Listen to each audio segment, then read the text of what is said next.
Adik-adik, di dalam Alkitab tertulis kisah tentang seorang yang sangat membenci kekristenan. Saking bencinya, ia begitu bertekad untuk menyiksa setiap orang Kristen yang ia temui. Siapakah dia? Ya, dia adalah Saulus. Menurut adik-adik, mengapa ya Saulus itu menjadi salah satu tokoh yang penting yang ditulis di dalam Alkitab? Padahal seperti yang Kak Rita tadi katakan sebelumnya, bahwa dia itu sangat membenci orang-orang Kristen pada zaman dahulu. Nah, untuk mengetahui siapakah Saulus, mengapa dia menjadi salah satu tokoh yang penting yang tertulis di dalam Alkitab, yuk kita sama-sama membaca Alkitab kita dari Kisah Rasul 9 ayat 1 sampai 18. Kisah Rasul 9 ayat 1 sampai 18. Saulus bertobat. Sementara itu berkobar-kobar hati Saulus untuk mengancam dan membunuh murid-murid Tuhan. Ia menghadap imam besar dan meminta surat kuasa daripadanya untuk dibawa kepada majelis-majelis Yahudi di Damsyik, supaya jika ia menemukan laki-laki atau perempuan yang mengikuti jalan Tuhan, ia menangkap mereka dan membawa mereka ke Yerusalem. Dalam perjalanannya ke Damsyik, ketika ia sudah dekat kota itu, tiba-tiba cahaya memancar dari langit mengelilingi dia. Ia rebah ke tanah dan kedengaranlah olehnya suatu suara yang berkata kepadanya, "Saulus, Saulus, mengapa engkau menganiaya aku?" Jawab Saulus, "Siapakah engkau?" "Tuhan," katanya, "akulah Yesus yang kau aniaya itu.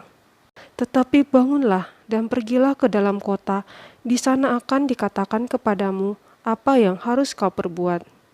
Maka termangu-mangulah teman-temannya seperjalanan, karena mereka memang mendengar suara itu, tetapi tidak melihat seorang juga pun.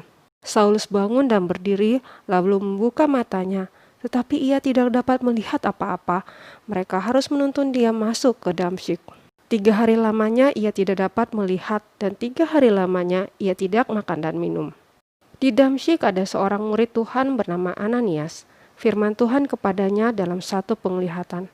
"Ananias," jawabnya, "Ini aku, Tuhan." Firman Tuhan, "Mari, pergilah ke jalan yang bernama Jalan Lurus, dan carilah di rumah Yudas seorang dari Tarsus yang bernama Saulus. Ia sekarang berdoa." Dan dalam satu penglihatan ia melihat bahwa seorang yang bernama Ananias masuk ke dalam dan menumpangkan tangannya ke atasnya supaya ia dapat melihat lagi. Jawab Ananias, "Tuhan, dari banyak orang yang telah kudengar tentang orang itu, betapa banyaknya kejahatan yang dilakukannya terhadap orang-orang kudus-Mu di Yerusalem. Dan ia datang kemari dengan kuasa penuh dari imam-imam kepala untuk menangkap semua orang yang memanggil nama-Mu."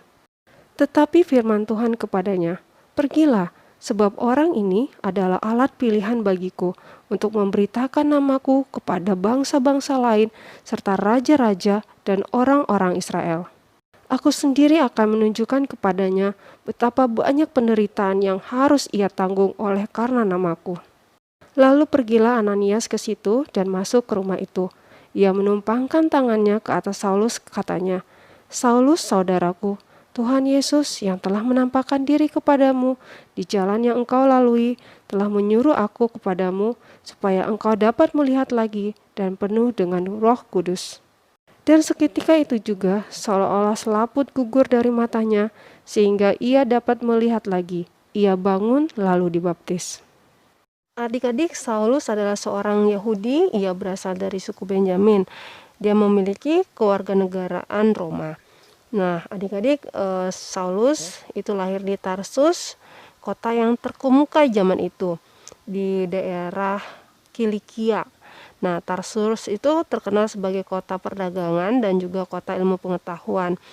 Dia itu tumbuh menjadi seorang ahli Taurat. Nah, gurunya itu dulu bernama Gamaliel, yang merupakan guru terbesar zaman itu.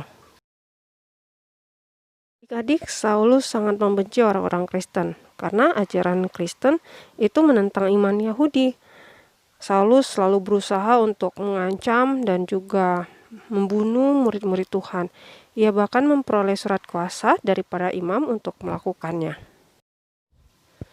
Karena Saulus mendengar laporan tentang adanya kelompok besar orang Kristen di kota Damsyik, Saulus lalu meminta surat kuasa dari para imam-imam kepala untuk dibawa kepada majelis Yahudi di Damsyik supaya jika nanti Saulus menemukan murid-murid Tuhan, ia dapat menangkapnya dan membawa mereka ke Yerusalem. Kota Damsyik itu berada di kota Syria, sekitar 240 km dari kota Yerusalem. Setelah mendapat surat kuasa dari para pemimpin agama Yahudi agar boleh menangkap dan menghukum orang Kristen di kota itu, ia segera pergi ke kota Damsyik. Perjalanannya menuju kota Damsyik itu sekitar 5-6 hari. Nah, adik-adik, ketika sudah dekat di kota Damsyik, tiba-tiba ada cahaya yang sangat terang dari langit yang membuat Saulus dan teman-temannya silau dan mereka pun rebah ke tanah. Kemudian mereka mendengar suara yang berkata, "Saulus, Saulus, mengapa engkau menganiaya aku?" Mendengar suara itu, Saulus lalu bertanya, "Siapakah engkau, Tuhan?"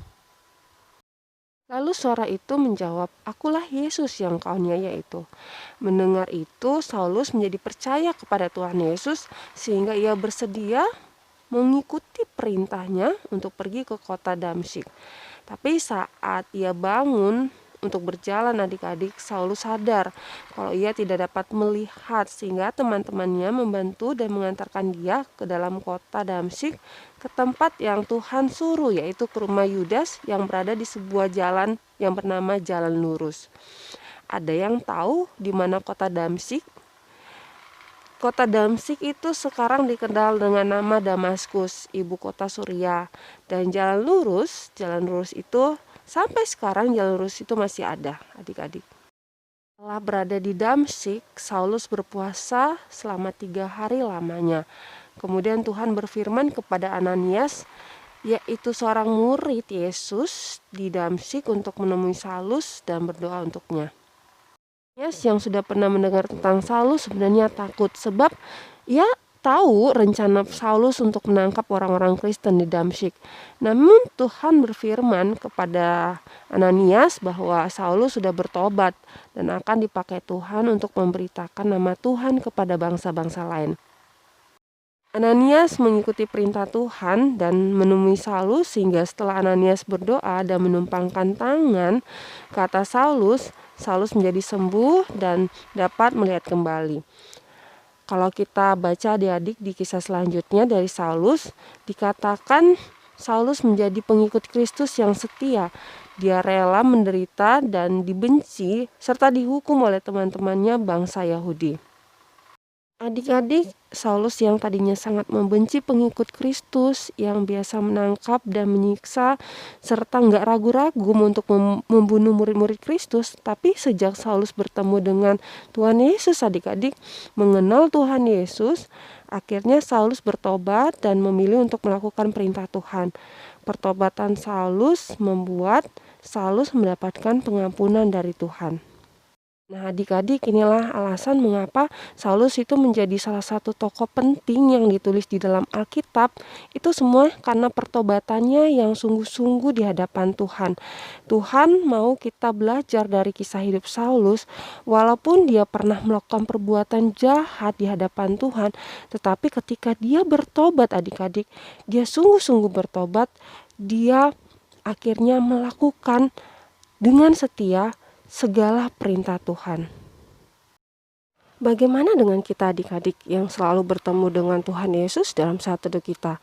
Apakah kita masih berbuat nakal, masih senang mengucapkan kata-kata yang kurang baik, masih suka berbohong, masih senang berkelahi? Hari ini kita belajar bahwa Tuhan mau kita berhenti melakukan perbuatan-perbuatan itu. Tuhan mau kita bertobat, meninggalkan perbuatan nakal, dan selalu melakukan perbuatan baik, seperti membantu orang yang kesusahan, selalu berkata-kata sopan, selalu berkata-kata jujur, dan melakukan perbuatan-perbuatan yang berkenan di hadapan Tuhan yang lain. Yuk, mulai dari sekarang kita berjanji kepada Tuhan, kita mau bertobat dan berbalik kepada Tuhan dengan melakukan perbuatan-perbuatan yang berkenan di hadapannya.